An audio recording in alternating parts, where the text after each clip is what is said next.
দেখুন, অন্তহীন ঘটনা প্রবাহ। এই কিছুদিন আগে বাঘাযতীন, এবার ট্যাংরায়।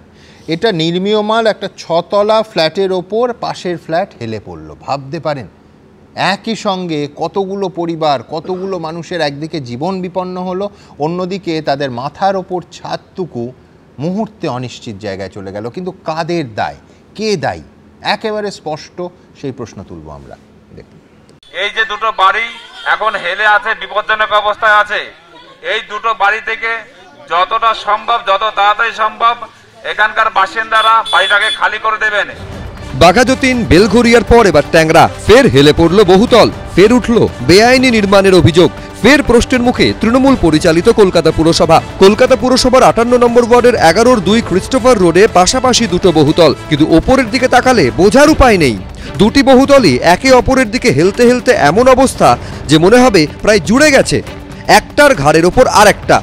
এই চিত্র ওপর থেকে দেখাচ্ছি, যে বিল্ডিংয়ের ওপরে এই বিল্ডিংটি হেলে পড়েছে, সেখানে কিন্তু দেখা যাচ্ছে যে নিয়ম বহির্ভূতভাবে যে অভিযোগ উঠে আসছে যে বেআইনি নির্মাণ, অবৈধ নির্মাণ হয়েছে এই বিল্ডিংগুলো, সেটা কিন্তু একেবারে স্পষ্ট। এই যে দুটো বিল্ডিং, অর্থাৎ কিনা 6 তলার যে বহুতল এবং তার পাশের 5 তলা বহুতল, সেই দুটো বিল্ডিংয়ের মধ্যে কিন্তু দূরত্ব মাত্র 1 হাত, অর্থাৎ এই সামান্য দূরত্বের মধ্যেই কিন্তু দুটো বহুতল পাশাপাশি রয়েছে। এখানে 6 তলা এত বড় বাড়ি হতে পারে? এইটুখানি জায়গার মধ্যে কিভাবে হচ্ছে বলুন? এইগুলো কে কাকে বলবে? পুরসভা কাউন্সিলর বলছে এটা আমাদের দেখার কথা না, পুরসভার অফিসাররা দেখবে। অফিসাররা বলছে আমরা কিছু জানি না, পুলিশ তো দেখে চোখ বন্ধ। এখানকার এমএলএও সব জানে, স্বর্ণকমল শাহ বাবা ছেলে একদম লুটে বুটে নিয়ে যাচ্ছে। আর ট্যাংরার এই এলাকা পরে এন্টালি বিধানসভার মধ্যে, যেখানকার বিধায়ক তৃণমূলের স্বর্ণকমল সাহা, তার ছেলে সন্দীপন সাহা এই এলাকার কাউন্সিলর। বুধবার হেলে পড়া বহুতল পরিদর্শনে এসে তিনি দায় ঠেলেছেন অন্যের ঘাড়ে। তো আমরা কাউন্সিলরদের কাছে এই লিস্ট থাকে না যে কোন বিল্ডিংয়ের স্যাংশন কতটা বা কোন বিল্ডিংয়ের স্যাংশন কবেকার, এগুলো তো আমাদের কাছে থাকে না কর্পোরেশনের। বাড়ির মালিক বলছে এটা ইল্লিগাল, তো বাড়ির মালিক সেই ইল্লিগাল বিল্ডিংটা করতে দিচ্ছে কেন? তারা এইরকম ফোরে প্রমোটারদেরকে অ্যালাউ করছে কেন? পুরসভার কাছে যদি খতিয়ান না থাকে, পুরসভা থাকে কেন? পুরসভাটাও না থাকলে হয়। এই দুটো বাড়িরই কার কি ভবিষ্যৎ হবে এটা কিছুই বলা যাচ্ছে না। আর এগুলো বাম আমলে বলতে পারবে না। বিপজ্জনকভাবে হেলে পড়া বহুতল ভেঙে ফেলার নির্দেশ দিয়েছে কলকাতা পুরসভা। যেটা হেলে গেছে সেটাকে ভেঙে ফেলবার জন্য ডিমোলিশন নোটিশ দেওয়া হয়েছে। পৌরসভার আইন হচ্ছে, যখন কোনো বাড়ি প্ল্যান জমা হয় তখন এলবিএস বা ইঞ্জিনিয়ার তারা দায়িত্ব নেয় যে এই বাড়িটার রক্ষণাবেক্ষণ তারা, যারা এখানকার এনলিস্টেড ইঞ্জিনিয়ার ডাকা হয়েছে, তাদের শোকজ করা হয়েছে যে তোমার তত্ত্বাবধানে কি করে বাড়ি হেলে গেল। আর আগের বাড়িটা নিয়ে আমরা দুটো অফিসারকে, আমাদের ইঞ্জিনিয়ারকে সাসপেন্ডও করেছি, যে তারা দেখলো না কেন যে বাড়িটা হেলে রয়েছে। এটা আমি আগেও বলেছি, টেকনিক্যাল ফল্টের কারণে হয়েছে। কিন্তু সব জায়গায় বহুতল হেলে পড়ার পরই পুরসভার ঘুম ভাঙছে কেন? এখন কলকাতা পুরসভা অনায়াসে বলে দিচ্ছে বহুতল ভাঙা হবে, কিন্তু যে মানুষগুলো বহু কষ্টে জমানো টাকা দিয়ে ফ্ল্যাট কিনেছিলেন তারা কি করবেন? কোথায় যাব, কোথায় কি করব? আপনারা ব্যবস্থা না করলে আমরা কোথায় যাব বলুন? ব্যবস্থাটা করে নিয়ে ভাঙুক, ভাঙতে তো হবেই, সে একমত আমরা, কিন্তু আমাদের ব্যবস্থা করুন। আমাদের তো থোকা টাকা নেই। দুটি বহুতলের ক্ষেত্রে দুটি আলাদা আলাদা নোটিশ ইস্যু করেছে কলকাতা পুরসভা। যে ফ্ল্যাটে বাসিন্দারা রয়েছেন সেটি পাবলিক সেফটির ক্ষেত্রে বিপজ্জনক বলে ইস্যু করা হয়েছে নোটিশ, আর নির্মীয়মান ফ্ল্যাটটির ক্ষেত্রে বেআইনি নির্মাণের নোটিশ ইস্যু করা হয়েছে। এখনো পর্যন্ত খোঁজ মেলেনি নির্মীয়মান বহুতলের প্রমোটার সুরজিৎ মান্না এবং পাশের বহুতলের প্রমোটার ড্যানিয়েল লির। হিন্দল দে, অর্ণব মুখোপাধ্যায়, এবিপি আনন্দ। অর্ণব, নয় করে অনেক বছর চলে গেল। 2010 থেকে একটানা পুরসভায় তৃণমূল ক্ষমতা, একটানা বলছি, সুব্রতদার অংশটা বাদই রাখছি। 2011 থেকে রাজ্যে ক্ষমতায় টানা 14 বছর, আর পুরসভার ক্ষেত্রে 15 বছরের বেশি।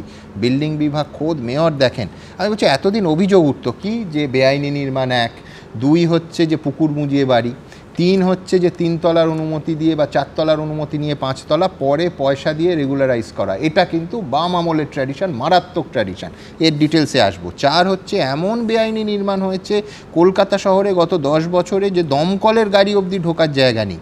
এই সমস্ত কিছুর ফল এবার হাতে নাতে আসছে। না ঠিকই, আমি বলছি যে আপনি যদি একটু আগেও যান, যে কুন্দলিয়া বিল্ডিং বলুন, বিল্ডিং বলুন, সে যে ভেঙে পড়েছিল সেই সময়, এই রেগুলারাইজ করার সিস্টেম বাম আমল থেকেই আসছে। কিন্তু আমি বলছি 15 বছর কি যথেষ্ট সময় নয় বন্ধ করার? বাড়ি হেলে যাওয়া বা বাড়ির নির্মাণ বলুন, সেখানে তার প্ল্যান স্যাংশন বলুন, তার সয়েল টেস্টিং বলুন, যা কিছু বলুন, বা ইন্সপেকশন বলুন, এই প্রত্যেকটা তো স্পেসিফিক নিয়ম আছে। এবং এই যে নিয়মগুলো, সেই নিয়মগুলো ভায়োলেট করছে যে প্রমোটাররা। এটা কিন্তু বাম আমল বলা যাবে না, নির্মীয়মান বাড়ি। এটা তো পরের কথা। নিশ্চয়ই আপনি এর আগে একটা বাঘাযতীনেও আমরা দেখেছি এরকম একটা হয়েছে। কিন্তু আমি বলছি প্রত্যেকটার ক্ষেত্রে যে প্রমোটার, সেই প্রমোটার যখন এই কাজগুলো করছে, সে তাকে এই অনুমতিটা সে আদায় করছে কার কাছ থেকে? যে লোকগুলোর কাছ থেকে আদায় করছে, এটা তো স্পেসিফিক্যালি সেই লোকগুলোকে ধরা দরকার। মানে আমি বলছি যে গোটা পুরসভাকে যদি আপনি মানে বলে দেন ব্ল্যাকলিস্টেড করে দেন, তাহলে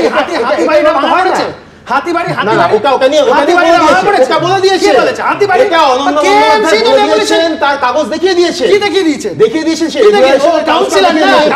পৃথিবীর কাউন্সিলর তো নয়, পুরসভার দায়িত্ব। আমি কৌস্তবের কাছে আসবো। কৌস্তব, এই যে শব্দটা এই মুহূর্তে অর্ণব, হ্যাঁ আগে ছিল, এই মুহূর্তে না, অর্ণব যেটা উচ্চারণ করলো না, মারাত্মক শব্দ, রেগুলারাইজেশন। বেআইনি নির্মাণ করো এবং টাকা দিয়ে রেগুলারাইজ করে দাও। এই সিস্টেমে পরের পর বাড়ি হেলে পড়ছে, ভেঙে পড়ছে। এবং আমার যদি ভুল না হয়, এই তৃণমূল ক্ষমতায় আসার পর একাধিকবার মেয়র এই রেগুলারাইজ করা সিস্টেম তুলে দেওয়ার কথা বলেছেন, কিন্তু 15 বছর চলে গেছে, এখনও তোলা যায়নি। যখনই বাড়ি ভেঙে পড়ে, যখনই হেলে পড়ে, সমস্যা তো কলকাতা পুরসভার। আমি কেন রেগুলারাইজ করার মতো একটা মারণ বা অস্ত্র নিজের কিছু দুর্নীতিগ্রস্ত লোকের হাতে তুলে দেব, যে 4 তলার প্ল্যান নিয়ে 5 তলা করবে এবং তারপর রেগুলারাইজ করবে? গোটা শহরটা ছেয়ে গেছে এই রেগুলারাইজেশন।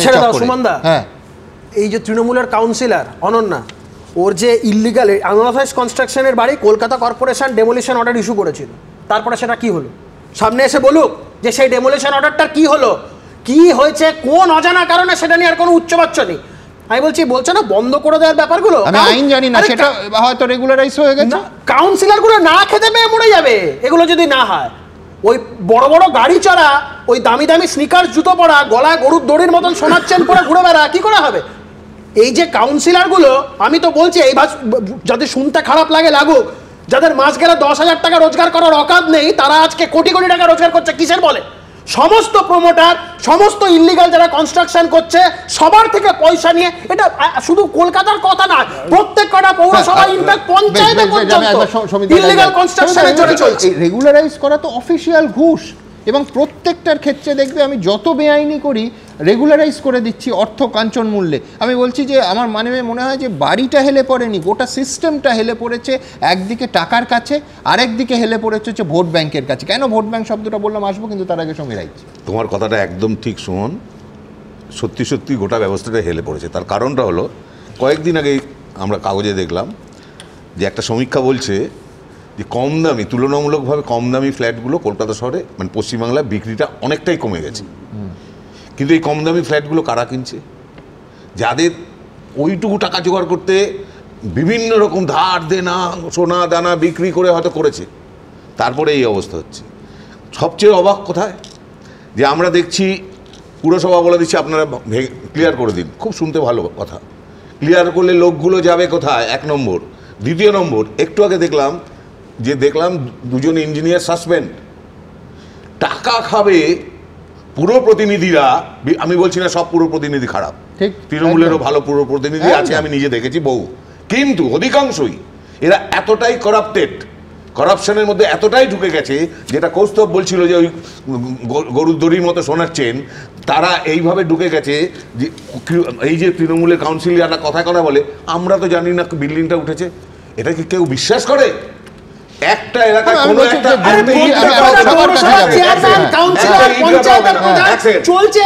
ইটগাটা হবে না কাউন্সিলরের পারমিশন ছাড়া। মানে আমি বলছি একটা বাড়ি, যে দুটো বাড়ি এই মুহূর্তে দেখালাম দর্শকদের, 1.5 বছর তৈরি হচ্ছে, আর একটা বাড়ি তৈরি হচ্ছে, তার মধ্যে এইটা। আমি বলছি হেলে পড়লে ভাঙবো, ভেঙে পড়লে তো গেলই, কিন্তু আমি বলছি যে কোনো আমাদের এই শহরে যে কোনো দিন অসংখ্য মানুষের প্রাণহানি হতে পারে। আমি বলছি যে ডিবেটে অংশগ্রহণের পাশাপাশি কলকাতা কর্পোরেশনের উপর আমার বই আছে, আমার আন্ডারে পিএইচডি একাধিক হয়েছে। আমি বলছি কলকাতার আরবান প্ল্যানিং কি সত্যি আছে? আমি দায়িত্ব নিয়ে বলছি, কোনো সিস্টেমেটিক আরবান প্ল্যানিং কলকাতা শহরে নেই। যে যেখানে পারছে তার মতন করে বাড়ি তৈরি করছে তাদের মতন করে। কলকাতা কর্পোরেশন এই মুহূর্তে 30,000-এরও বেশি কর্মী শূন্যপদ আছে, অর্থাৎ নিয়োগ হচ্ছে না। তৃণমূল আসার পরে কিছু অস্থায়ী নিয়োগ করেছে তাদের সুবিধে মতন। কোনো পেশাদারি জায়গা থেকে প্রফেশনাল নেই, ইঞ্জিনিয়ারের অভাব। এবং 30,000 কর্মীহীন অবস্থায় একটা পুরসভা চলছে, আপনি গভর্নেন্স দেখছেন না। আপনার থার্ড হলো যে এই ধরনের ইললিগাল কাজকর্মগুলোকে মানে পুরসভার টাকা খাওয়ার পরেও, পুরপিতা টাকা খাওয়ার পরেও আটকানোর সুযোগ থাকতো যদি সোশ্যাল অডিটিং থাকতো। সোশ্যাল অডিটিংয়ের জন্য পুরসভার কি আইন আছে? ওয়ার্ড কমিটি আছে। ওয়ার্ড কমিটি যদি সত্যি তৈরি করতো, ওয়ার্ড সভার যদি মিটিং হতো, তাহলে মানুষ বলতো যে দেখুন আমার বাড়ির পাশে যে বাড়িটা হয়েছে সেখানে জায়গা ছাড়েনি। মানুষকে তো আপনি ভয় দেখাচ্ছেন, আর মানুষকে আপনি মানে গভর্নেন্সের মধ্যে ঢোকাচ্ছেন না। আপনি ওয়ার্ড কমিটিগুলো গঠন করছেন না, দিনের পর দিন সোশ্যাল অডিট ছাড়া পুরসভা চলছে। ফলে আমি আপনাকে বলছি যে পুরো ব্যবস্থাটাই চলছে কয়েকজন পুরসভার কাউন্সিলরের দ্বারা, এবং পুরসভার কাউন্সিলররা যে যার মতন টাকা তুলছে। আমি আপনাকে বলছি যে মানুষকে যদি আপনি যুক্ত না করেন, মানুষকে যদি সঙ্গে না নেন, তাহলে সোশ্যাল অডিট মানুষের দ্বারা প্রতিরোধ হতে পারত। আপনি বলছেন যে সোশ্যাল অডিটিং হলে তো সিন্ডিকেট রাজ্য হবে না। সোশ্যাল অডিটিং যেদিন শুরু হবে সেদিন তো সিন্ডিকেটের কোনো বক্তব্য থাকবে না। একটা বাড়ির মধ্যে একটা পাশের বাড়ি তৈরি যে ন্যূনতম গ্যাপ, সেটা কলকাতা শহরে কটা বাড়ির মধ্যে রাখা হয়েছে? আমি বলছি, আমি ইতিহাস বাদ দিন, বাম আমলে নিঃসন্দেহে শুরু হয়েছে, গত 10 বছরে, গত 15 বছরে কটা নিয়ম মানা হয়েছে, কটা বেআইনি নির্মাণ পুরসভা দায়িত্ব নিয়ে ভাঙতে পেরেছে, যতক্ষণ না সেটা সম্পূর্ণ হেলে পড়ছে অথবা আরেকটা বাড়ির ওপর পড়ছে। আমি বলছি এই ছবি পাড়ায় পাড়ায়, আমি এই আলোচনায় আবার থাকবো। উল্টোডাঙ্গা থেকে মানিকতলা কলকাতা পুরসভার, আমি গ্রাম গঞ্জ মফস্বল শহরে যাচ্ছি না, কলকাতা পুরসভার একাধিক ওয়ার্ডে একটার পর একটা এই ধরনের ঘটনা, পাড়ায় পাড়ায় ঘটনা, অনেক ক্ষেত্রে শুধুমাত্র একটা বিপজ্জনক বোর্ড লাগিয়ে দায় সারছে পুরসভা। দেখুন,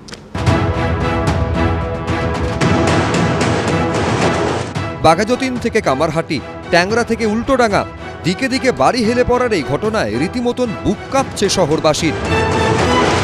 কলকাতা পুরসভার 32 নম্বর ওয়ার্ড উল্টোডাঙ্গার হাটকো মোড়ের কাছে সিআইটি রোডের ওপর দুটো বাড়ি একে অপরের দিকে হেলে রয়েছে। ঠিক রাস্তার উল্টো দিকে ভিআইপি রোডের ওপরই এভাবেই হেলে রয়েছে আরও একটি বাড়ি। এই বাড়িগুলোতে বাস একাধিক পরিবারের। ইন্স্যুরেন্স কোম্পানি, রাষ্ট্রায়ত্ত ব্যাংকের শাখার অফিস সহ একাধিক অফিস রয়েছে এখানে। पिताजी लोग का बनाया था तो उस समय वो लोग बनाया था, पर ठीक है, बस कोई प्रॉब्लम नहीं है। দীর্ঘদিন ধরে 30, 35, 40 বছর ধরে হেলেই আছে এবং অনেকটাই হেলা। এক দুটো বাড়ি তো ভালো হেলা, বাদ বাকিটা হালকা। সেটা নিয়ে আমরা বারবার কর্পোরেশনকে জানিয়েছিলাম, কিন্তু জানি না বিল্ডিংয়ের হয়তো স্ট্রাকচার সেরকম ভালো কন্ডিশন বা কিছু একটা, সেটা সিভিল ইঞ্জিনিয়ার বলতে পারবে। কলকাতা পুরসভার 14 নম্বর ওয়ার্ডের মানিকতলায় পরস্পরের দিকে হেলে রয়েছে দুটি বহুতল।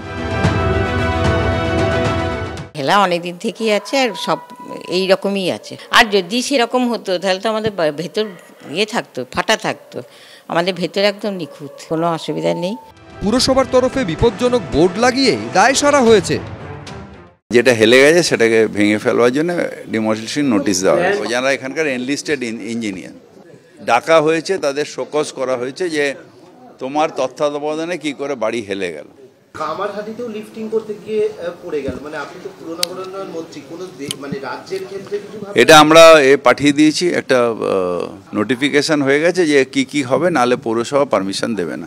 নজরদারিটা যদি না থাকে তাহলে পরে হচ্ছে যে মানে এই সমস্ত ক্ষেত্রগুলোতে কাউন্সিলর জানবে কি করে, এই করবে কি করে, ওই করবে কি করে, কিন্তু আমরা সবাই জানি একেবারে মানে উৎসবের চেহারা নিয়ে নিয়েছে বেআইনি বাড়ি গঠন করা। ফলে এইটাকে প্রতিহত করতে হবে এবং তাতে কাউন্সিলররা যুক্ত হয়ে পড়ছে। আসলে কোনো দলের যদি নীতিটাই দুর্নীতি হয়, ফলে সেখানে দাঁড়িয়ে যা হবার তাই হচ্ছে। এদিন রাজাবাগান এলাকায় একটি হেলে পড়া নির্মাণ ভাঙতে গিয়ে আক্রান্ত হন পুরসভার এক কর্মী। এই হেলে পড়া বহুতল বিতর্কের মধ্যেই আরও একটি বিতর্ক মাথাচাড়া দিয়ে উঠেছে। রাস্তা সম্প্রসারণের জন্য বাড়ি ভাঙতে হতো, কিন্তু তা না করে উত্তর 24 পরগনার মচলন্দপুরের এই 4তলা বাড়িকে জগ দিয়ে তুলে 26 ফুট পেছন দিকে নিয়ে যাওয়া হয়। একইভাবে রাস্তা থেকে নিচু হয়ে যাওয়ায় বর্ধমানের গলসিতে জগের মাধ্যমে বেশ কয়েক ফুট ওপরে টেনে তোলা হয় বাড়ি। কিন্তু এই পদ্ধতির বেআইনি ব্যবহারই কি একের পর এক বাড়ির বিপর্যয় ডেকে আনছে? চলতি মাসের 14 তারিখ বাঘাযতীনে ঠিক একইভাবেই একটি বহুতলের গায়ে হেলে পড়ে আরেকটি বহুতল। জানা যায় বহুতলের একটা অংশ বসে যাওয়ায় জগ দিয়ে টেনে সোজা করা হচ্ছিল। সূত্রের খবর, কলকাতা পুরসভায় যে রিপোর্ট জমা পড়েছে তাতে স্পষ্ট বলা হয়েছে বিশেষজ্ঞ সংস্থাকে দিয়ে বহুতলটি তোলার কাজের বিষয়ে পুরসভার কাছ থেকে কোনো অনুমতি নেওয়া হয়নি। পদ্ধতিতেও প্রযুক্তিগত ত্রুটি ছিল, যথাযথ যন্ত্রপাতি ব্যবহার হয়নি। এমনকি রিপোর্টে এও দাবি করা হয় যে লরি তোলার জগ দিয়ে বাড়ি তোলা হচ্ছিল। স্ট্রাকচারাল ইঞ্জিনিয়ারের পরামর্শ নেওয়া হয়নি, মানা হয়নি প্রযুক্তিগত নিয়ম। রিপোর্টে দাবি সয়েল টেস্ট বা মাটির পরীক্ষা করা হয়নি। শুভ অ্যাপার্টমেন্ট নামের এই যে বাড়ি, সেই বাড়িটি কিন্তু জগ লাগিয়ে সেখানে কিন্তু সোজা করবার চেষ্টা হচ্ছিল। এই মুহূর্তে কিন্তু বাড়ি ভাঙার কাজ এখনো পর্যন্ত চলছে এবং কি এখনো পর্যন্ত বিপজ্জনক অবস্থায় দাঁড়িয়ে রয়েছে বাড়িটি। আমরা যখন কিনতে এসেছিলাম তখন তো পুরো ঝাঁ চকচক ফ্ল্যাট যেরকম হয় সেরকম দেখেই কিনেছিলাম।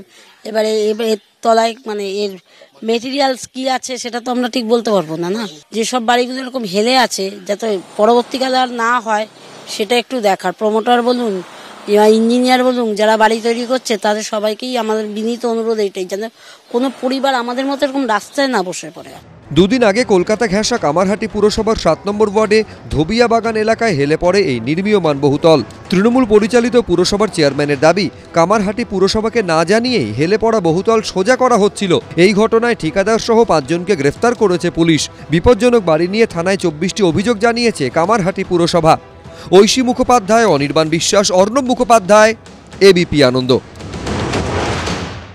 দেখুন, একদিকে একটা শ্রেণী তারা টাকা খাইয়ে সম্পূর্ণ বেআইনি নির্মাণ করছে অথবা আইনি নির্মাণের ওপর বেআইনি তলা তুলছে, সেটাকে রেগুলারাইজ করছে। আর অন্যদিকে এক ঝাঁক মানুষ, এই শহরের নাগরিক, তারা সারা জীবনের সঞ্চয় হোম লোন নিয়ে গয়না বিক্রি করে বাড়ি করছে, মাথা গোঁজার একটা স্থান পাচ্ছে, তারপর সেটা সম্পূর্ণ অনিশ্চিত হয়ে যাচ্ছে।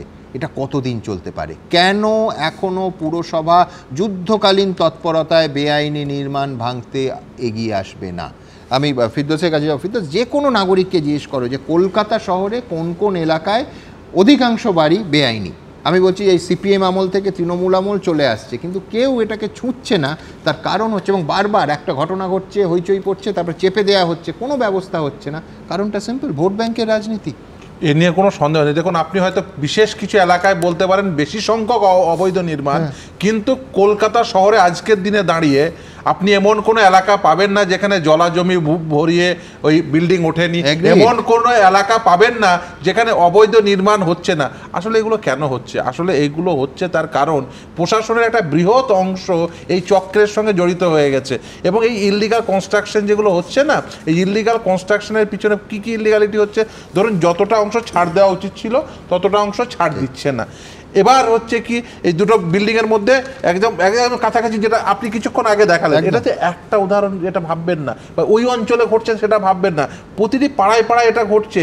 এবং আপনি শুধু দেখুন যে যখন ওই বিল্ডিংটার না স্যাংশন প্ল্যান নিতে যাচ্ছে, তখন শুধুমাত্র এই যে মেয়র কিছুক্ষণ আগে বলছিলেন না যে আমি ওই ইঞ্জিনিয়ারকে শোকজ করছে। আচ্ছা, এই যে কিছুক্ষণ আগে সোশ্যাল অডিটের কথা বলছেন না, আচ্ছা ওয়ার্ড ভিত্তিক ধরে ধরে যদি কলকাতা কর্পোরেশন এই মুহূর্তে যে এই ওয়ার্ডের 600 বাড়ি আছে, 600 বাড়ির মধ্যে কলকাতা মিউনিসিপ্যাল কর্পোরেশনের যে বিল্ডিং স্যাংশন প্ল্যান আছে সেই মোতাবেক 400টি বাড়ি হচ্ছে বৈধ নির্মাণ, 200টি বাড়িতে এই অংশটি অবৈধ। এটা তো করতে পারে কলকাতা মিউনিসিপ্যাল কর্পোরেশন। আচ্ছা, এটা করছে না কেন? তার কারণ অত্যন্ত পরিষ্কার। আমি ধরি তর্কের খাতিরে ধরে নিলাম, দেখুন, রেগুলারাইজেশন ইজ আ স্ট্যাটুট।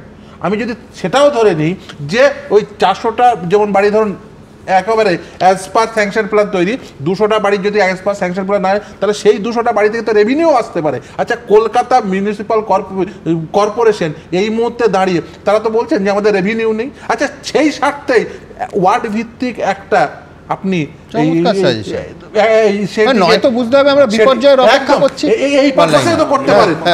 করবেন না, তার কারণ তারা জানেন যে এটা করতে গেলে আসলে কিছু করতে গিয়ে কেউ উঠে বেরিয়ে আসবে। আমি তোমাকে যেটা বললাম সেটা হচ্ছে আনঅথরাইজড বা ইলিগাল কনস্ট্রাকশনের যেটা ফান্ডামেন্টাল প্রিমাইস, সেটা হচ্ছে তোমার যে বিল্ডিং রুল সেটাকে না মানা, ছাড় বলো, বা ধরো একটা কনস্ট্রাকশন হচ্ছে, any deviation from the sanction plan সেটাই আনঅথরাইজ কনস্ট্রাকশন। আমি একটা স্যাংশন প্ল্যান কলকাতা কর্পোরেশন বা কোনো মিউনিসিপ্যালিটিতে জমা দিলাম যে আমার এটা সাইট প্ল্যান, আমার এতগুলো তলা এতগুলো রুম হবে, তার থেকে যদি একটা রুম বা একটা তলা ডেভিয়েশন হলো বা যেটা বাড়ালো ক্যান্টিলিভারি যা হলো সেটাই কিন্তু ডেভিয়েশন। আমি তোমাকে সুমনদা যেটা বলতে চাইছি সেটা হচ্ছে কলকাতা কর্পোরেশন স্যাংশনটা দিয়ে দিল, এবারে 4 তলা অবধি দিল, 4 তলার উপরে 5 তলা 6 তলা উঠে যাচ্ছে।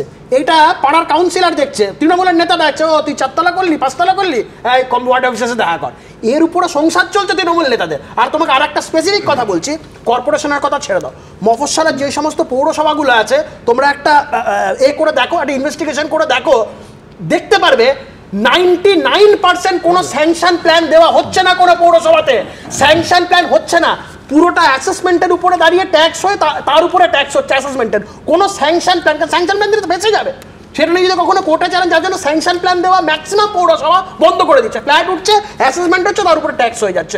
সম্পূর্ণ একটা করাপশন। আমি বলছি অর্ণব, এরম একাধিক উদাহরণ, এই যে বাড়ি ভাঙার অর্ডার, কর্পোরেশনের ইঞ্জিনিয়ার গেলেন, শ্রমিক গেলেন, ছাদ ভেঙে দিল, একটা গর্ত করে চলে এলো, একাধিক ক্ষেত্রে হয়েছে। তারপরে আবার ছাদ তৈরি করে সেই কনস্ট্রাকশন চলেছে।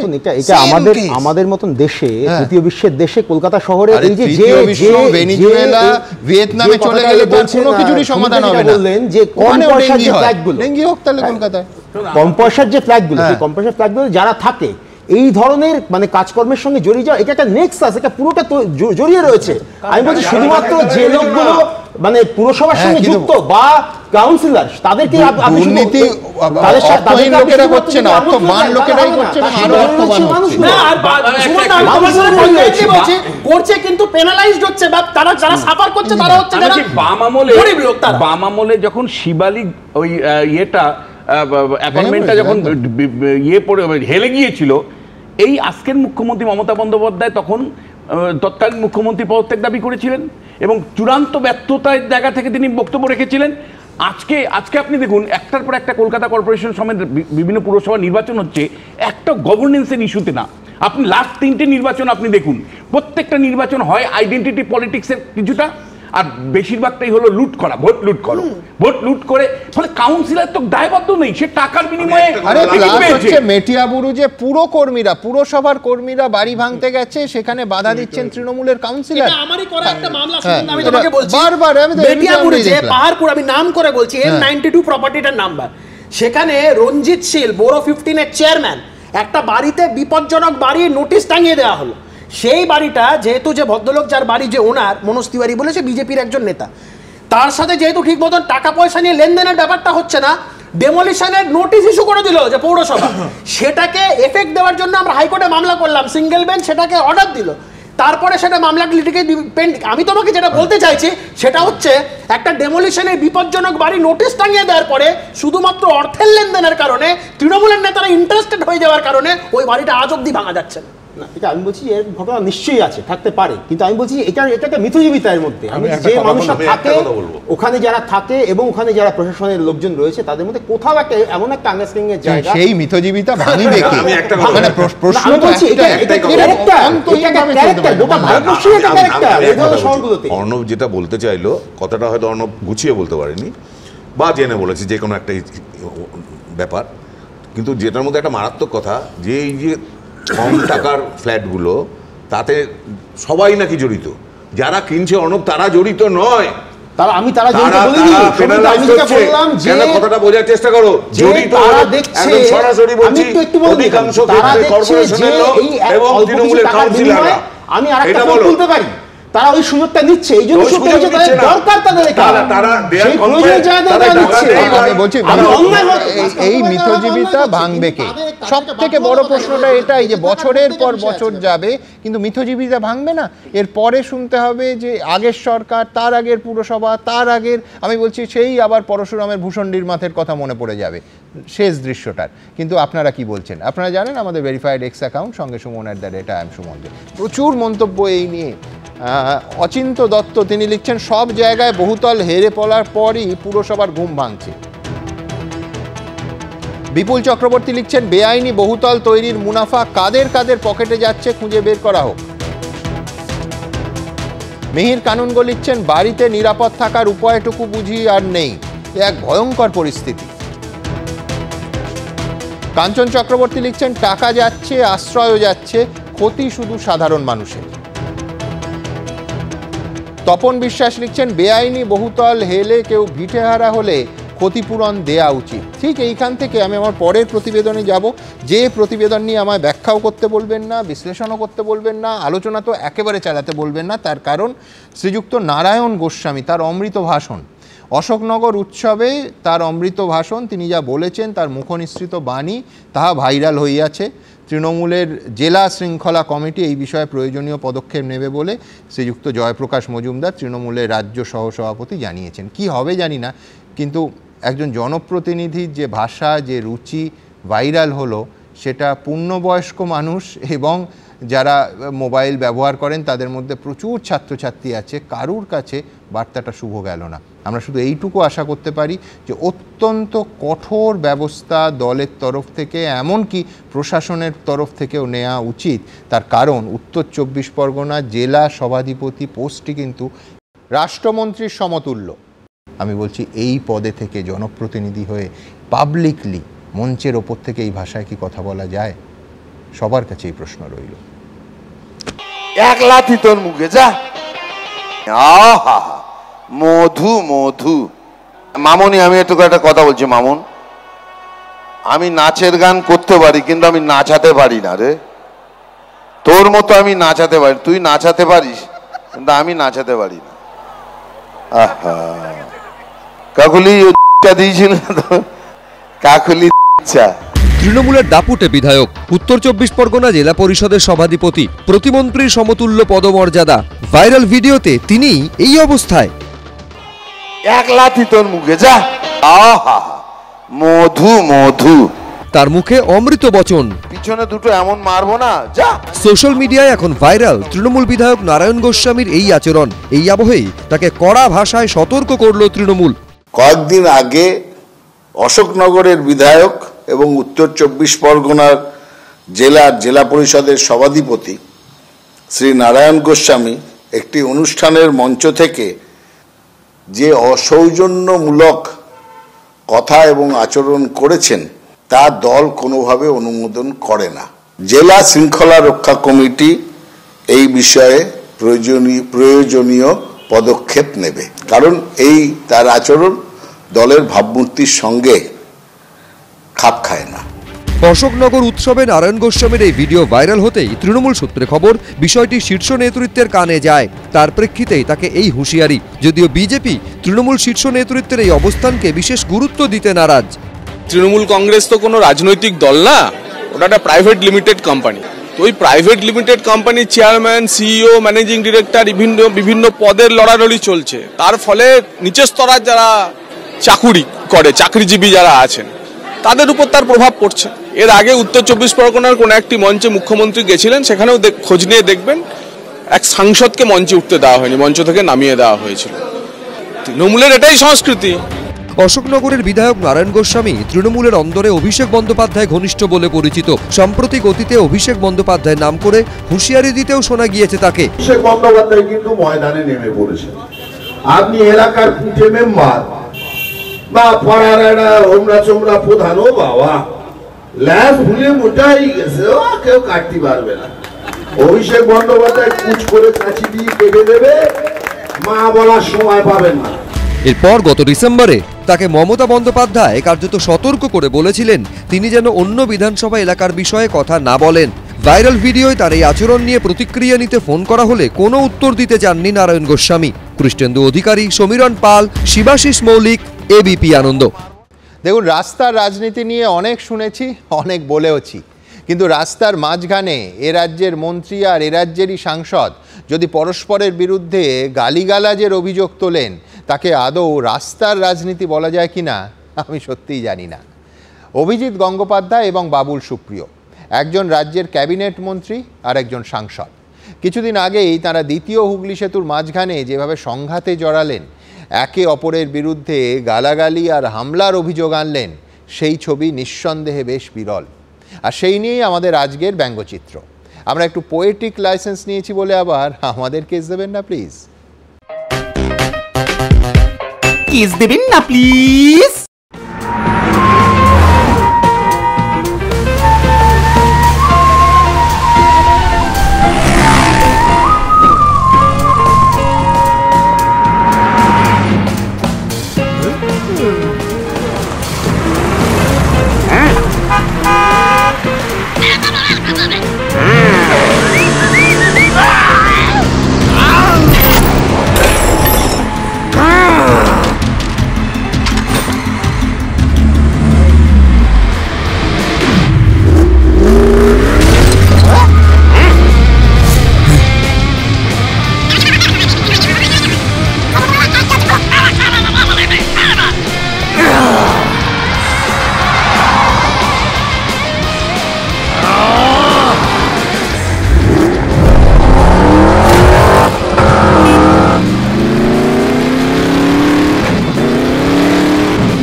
কিস দেবেন না প্লিজ।